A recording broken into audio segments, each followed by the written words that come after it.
So, welcome back to my channel, and today I am doing something new. I am reading from the book of Hazrat Inayat Khan. The book is called Mental Purification and Healing. Hazrat Inayat Khan is a big Sufi teacher, very big mystic, and a very wise man who has written a lot, who has taught a lot of human beings, and offered a lot of his wisdom and gratitude for the universe. Me myself, I find this book to be one of the best ones. He has a whole collection of books. It's called the Sufi Message. So if you are interested in them, I advise you to take a look. So, what I am reading today is something that I have chosen because I feel like it is necessary for those of you who are into spirituality and you feel like you don't know what to do with your life. So the topic is the will, meaning the will of yourself, the willpower. Chapter 10. Words such as wish, desire, love, and the like mean more or less the same thing, but the word will has a greater importance than all those other words. And the reason is that will is life itself. Will is life itself. The Bible calls God love. Love in what sense? Love in the sense of will. The Creator created the universe by what? By love, by will. Love came afterwards. Love is the will when it is recognized by its manifestation. Then it is called love. So remember, love and will, and the question to yourself, will you love? And love will love back at you. For instance, the Taj Mahal, the great building at Agra, is said to be the token of the love that the emperor had for his beloved. At the same time, when one looks at it objectively, one cannot call it an expression of love. One would sooner call it a phenomenon of will. Because when you love, you just will. Your willpower is high enough to do the things that you need to be doing. So, for the beginning of the building, at least, one may look at the spirit, the impulse which started it. As a phenomenon of the emperor's will, after it was finished, one can say it was the expression of his love. When a person says, I desire it, I wish it, it is an incomplete will. A will which is not conscious of its strength, a will which is not sure what it wills, in that case it is called a desire, a wish. But when a person says, I will it, that means it is definite. A person who never can say I will it has no will, so will it. From this we may conclude that will is the source and origin of all phenomena. Hindus have called the creation a dream of Brahma, the creator, but the dream is a phenomenon of the unconscious will, when the will works automatically. So if you have been sleeping a lot, you know that the will is still working. But wake up and you will. This is the place where you got the most of power. The will is the action of the soul. One can also call the soul the self of the will. The difference between will and soul is like the difference between a person and his action. There is a difference between the thoughtful and the imaginative man, and the difference is that the one thinks with will, the other thinks without will. So keep on imagining, but if you are actually thoughtful and you will, you are waking up, and the more you will, the more you do. When once a person knows the value of will, he then recognizes that there is nothing in the world which is more precious than will. Naturally, therefore, the question arises in the mind of the thoughtful man. Have I will in me? Have I a strong will, or have I a weak will? And the answer is that no one can exist without will. Everyone has a will. The automatic working of the mind produces imagination. And the value of imagination depends upon the cultivation of the mind. If the mind is tuned to a higher pitch, then the imagination will naturally be at a higher pitch. But if the mind is not tuned to a high pitch, then naturally the imagination will not be at a high pitch. So this is the place where I would also like to say that meditation has a lot to do in the world. In order to fully be with yourself in calm and comfort, imagination has its place and its value. But when? At that time when the heart is tuned to such a pitch that the imagination cannot go anywhere else but into paradise. The heart, which is so tuned by love and harmony and beauty, without willing it, begins to float automatically. And would you like this to happen to yourself? When anything is flowing automatically, everything is out of your own body, and whatever you will, you are feeling as if nothing is happening. No, I would say no as well. The heart, which is so tuned by love and harmony and beauty, without willing it, begins to float automatically. Please remember this sentence. And in this automatic movement, it reacts to whatever it touches or expresses it in some form. When it is in the form of line or color or notes, then art, painting, music or poetry is produced. So, in these states, you can also put your will. It is like a little hack in the universe. You can take your will and you can put it in any state into work. Start with a small thing and it will grow into something bigger. It is then that imagination has value. But when it comes to business and science and all things which are connected with our everyday life and the world, it is better to leave imagination aside and work with thought. As both night and day are useful, as both rest and action are necessary, so both thinking and imagination, I am sorry if my pronunciation is a little bit off, I am doing my best. So both thinking and imagination have their place in our life.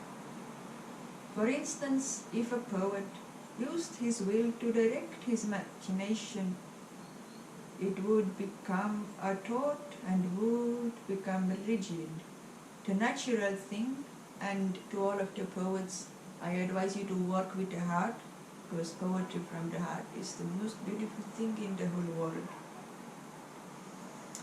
The natural thing for a poet is to let his mind float into space, and you will get the answer from there. And whatever it happens to touch, to let his heart express it. And then what is expressed is an inspiration. So, with the inspiration, the poetry will run by itself.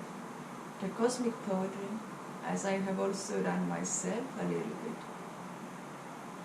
has its expression in any place. I advise you to try it out if you would. But when a person has to attend to a business affair, he must not let his heart float in the air. There is something to do. He must think of the things of the earth and think about figures very carefully.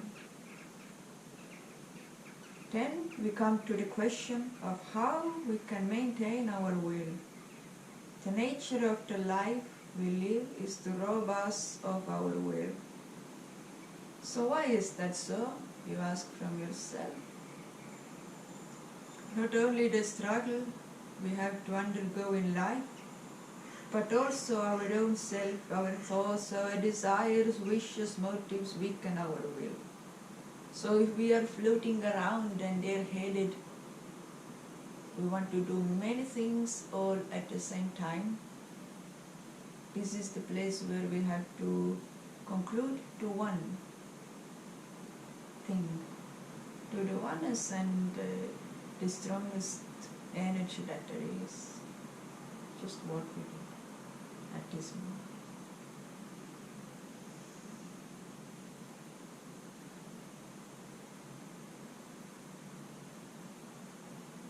So the nature of the life we live is to rob us of our will. The person who knows how our inner being is connected with the perfect will find that what makes the will smaller, narrower, more limited is our experience throughout life. So please don't worry about too many things. Our joys rob us of our will, as do our sorrows. Our pleasures rob us of our will, as do our pains. And the only way of maintaining the power of will is by studying the existence of will. The way will works, and the way we can will ourselves through anything, as we are living our true creation. So by analyzing among all the things in ourselves what will is, we start to see that will be bigger when we start to act and do the things that we need to be doing. Telling this to you, do the things that you need to be doing, as you might already have a little hint about them. It might seem that motive increases willpower, but no doubt in the end we will find that it robs us of willpower. Motive is a shadow upon the intelligence. Although the higher the motive, the higher the soul, and the greater the motive, the greater the man. When the motive is beneath the idea, then this is the fall of man.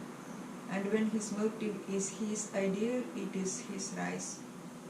According to the width of motive, man's vision is wide, and according to the power of motive, man's strength is great.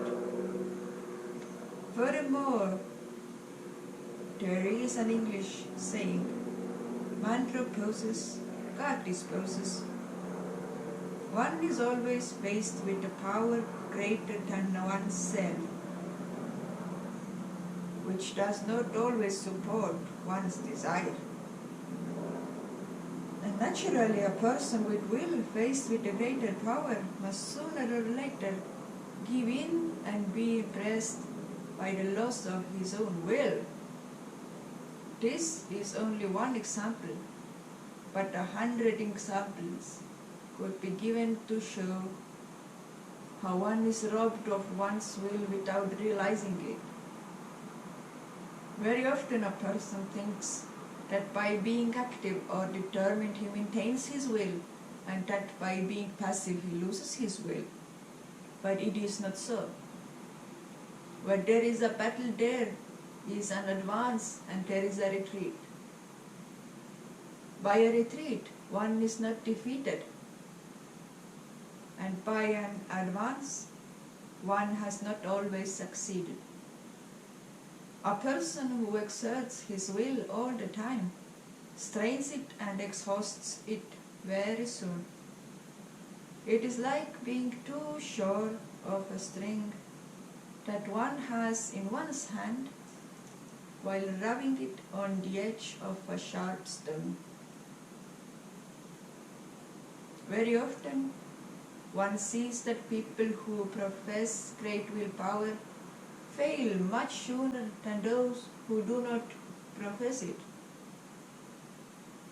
There is also always a battle between willpower and wisdom. And the first and wisest thing to do is to bring about a harmony between wisdom and willpower. As always, I say harmony, connection, everything is good. But sometimes, and all the times, the work we do is not only internal but also external. When a person says, I wish to do this, I will do this, and at the same time his sense says, no, you cannot do this, you must not do it, then even with all his willpower, he either cannot do it or he will do something against his better judgment. This also shows us life in another light, that those who are wise but without will are as helpless as a person with willpower but without wisdom. There is no use keeping wisdom at the front and willpower at the back. Nor is there any use in keeping willpower at the front and wisdom at the back. So, make them work together, is what I would say. What is necessary is to make the two as one, as Hazrat Inayat is saying. And this can be done by becoming conscious of the action of both in all one does. Becoming the one with yourself, with what you're doing, and you will manage through anything, absolutely like this. At the same time, one can practice it in one's everyday life by depriving oneself of things one likes. If a person always has what he likes to have, no doubt he spoils his will, for then his will has no reaction. A stimulus is given to the will when one deprives oneself of what one desires. Then the will becomes conscious of itself, alive. It wonders why it should not have it. Because will, by its own nature, is willpower itself. It likes to be the way it is.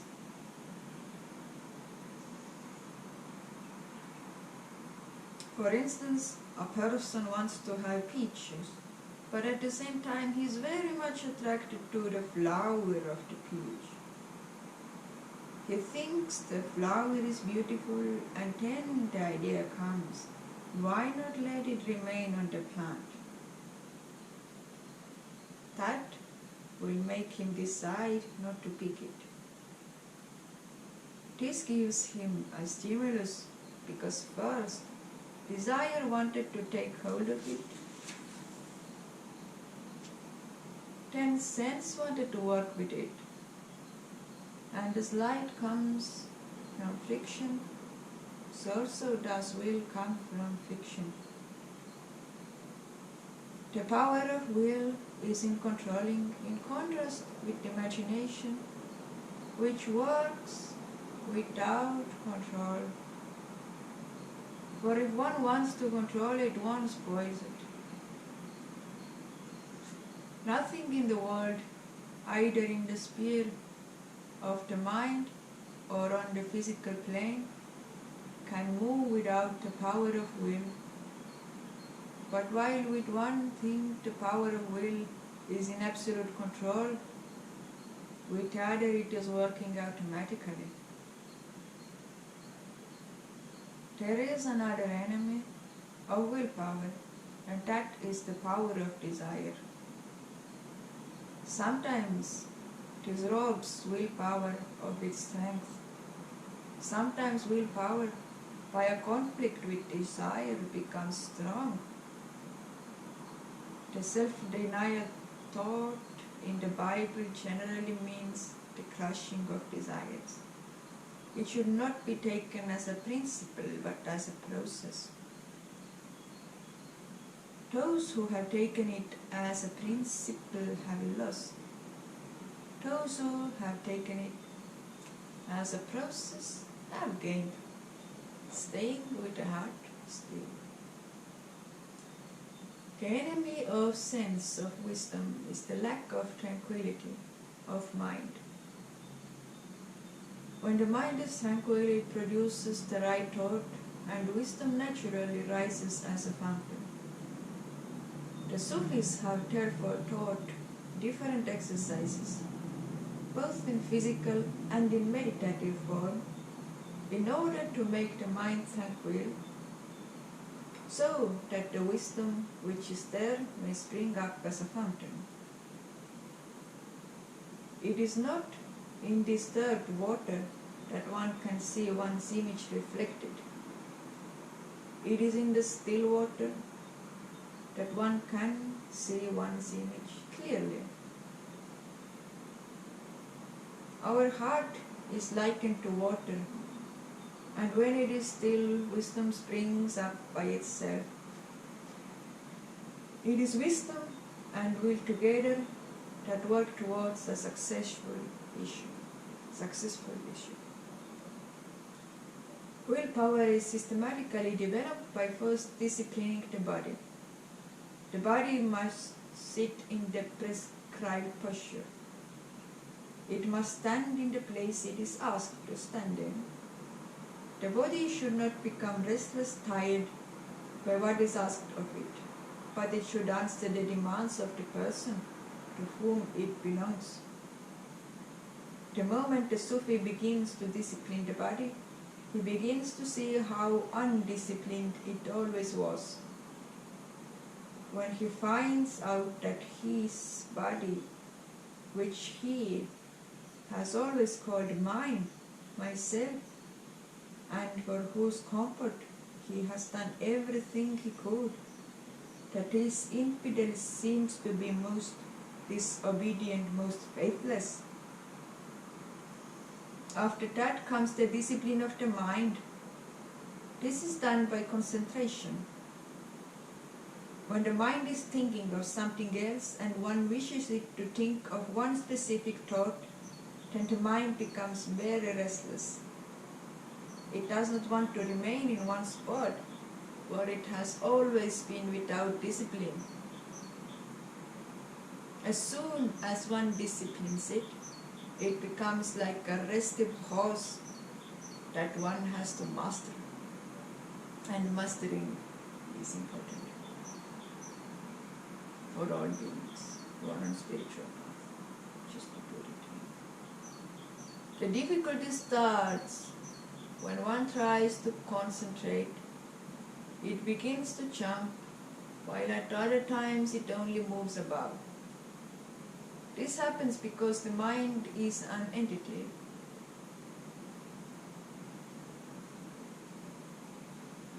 It feels as a wild horse would feel. Why should I be troubled by you? But the mind is meant to be an obedient servant, just as the body is meant to become an obedient tool to experience life with. If they are not in order, if they do not act as one wishes them to, then one cannot hope for real happiness, real comfort in life.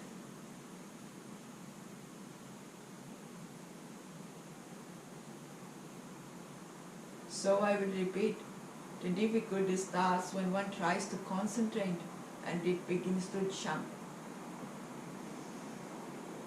The will can become so strong that it controls the body, making it perfectly healthy. But one may ask, what about death then? Death is not something foreign to willpower. Even death is caused by willpower. One thinks one does not invite one's death. Indeed, one does not. But the personal will becomes feeble, and the greater will impresses this feeble will, turning it into itself. For the smaller will belongs to the greater will. Sufis call the former Qadr and the latter Qaza. Qaza reflects upon Qadr its command, and Qadr unconsciously accepted. On the surface, a man may still want to live, but in the depth, he has resigned himself to die. If man did not resign himself to death, he would not die. In the depth of his being, he becomes resigned to death before his life is taken away from him.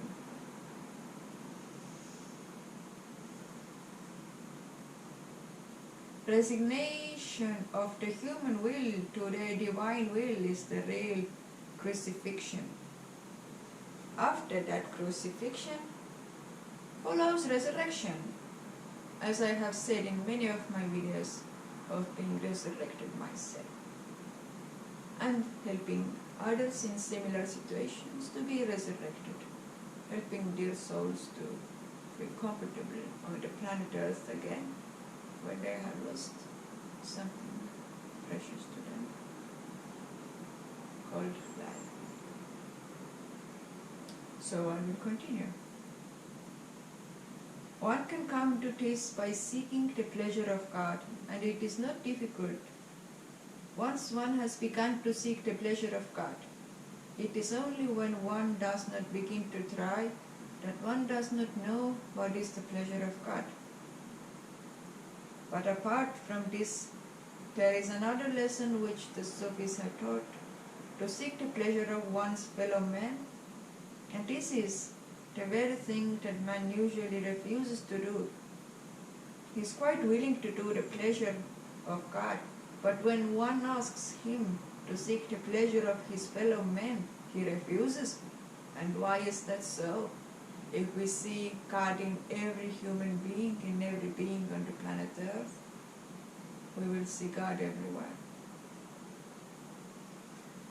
In either case, however, one is seeking the pleasure of one and the same being, as also Hazrat Inayat is saying.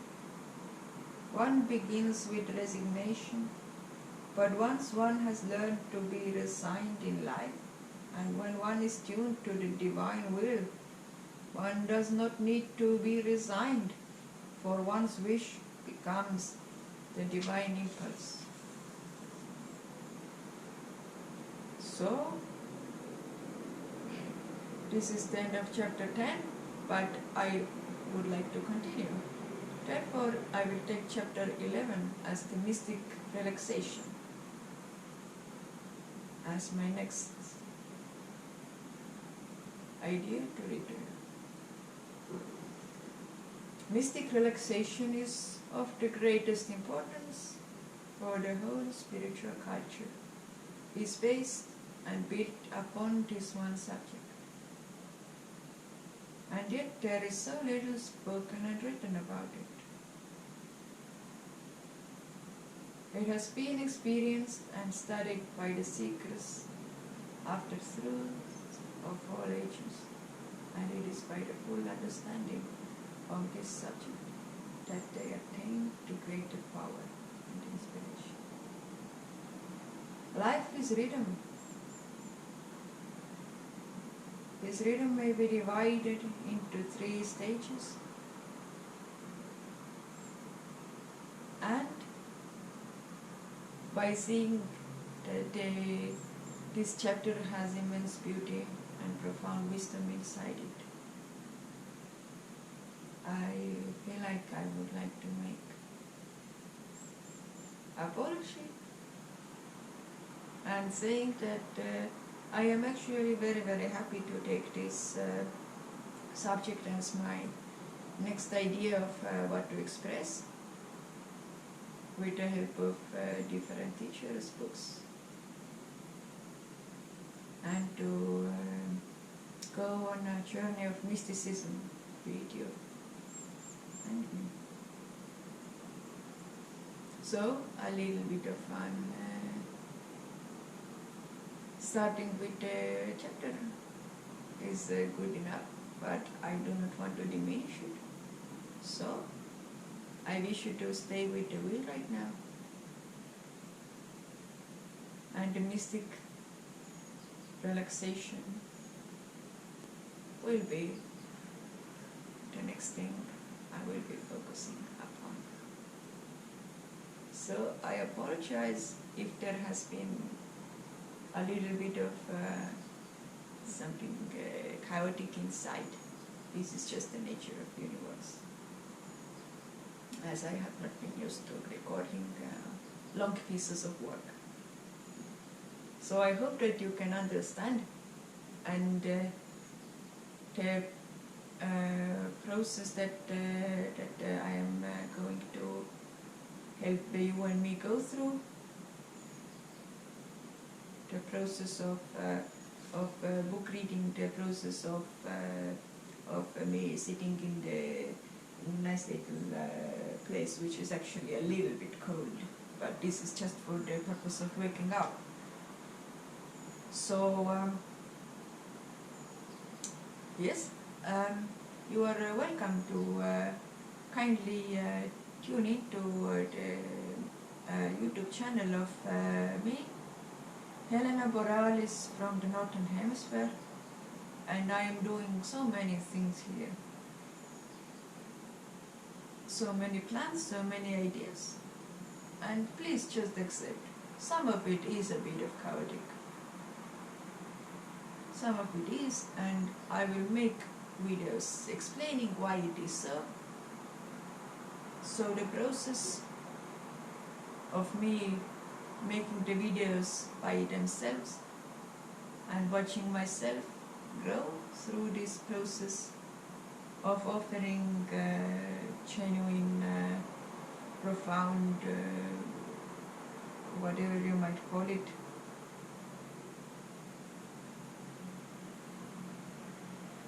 then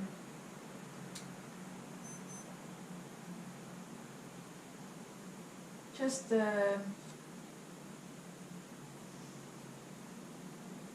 right now I feel like I would like to finish and to wish you well. I hope that you can also, contact me if you would like. You can share your own ideas, you can talk to me, maybe we can even make a podcast together. Maybe we can do a video together if you are nearby, or we can figure something out. So, the window keeps coming to me, which means the universe wants me to be warm, and I will put my whole focus on being warm in one area of the universe. So, just wishing you all love and light. May you be well, may you be blessed, and may the universe heal itself a lot. As the energy of healing which I have started has been going around, I have been watching it, I have been seeing it, and it is beautiful, it is transformative, and I like it, I really like it. So, if you like the videos, if you like what I am doing, please feel free to also tune in more often and tell me what more you would like to see. What is the thing that actually touches you? What is the thing that actually makes you feel like you are at home watching whatever I am talking about, however chaotic it is. I mean, what I would like to say is it is a profound wisdom, and I hope that it reaches the right people, the right audience, and has a benefit for humanity. I am doing this for you. So please take care of your heart, take care of yourself. Like and subscribe and share is the thing that I feel like I should say in this place. Feel good and stay with the divine, stay with your own will, and everything will go according to the wish of God. As always, stay blessed.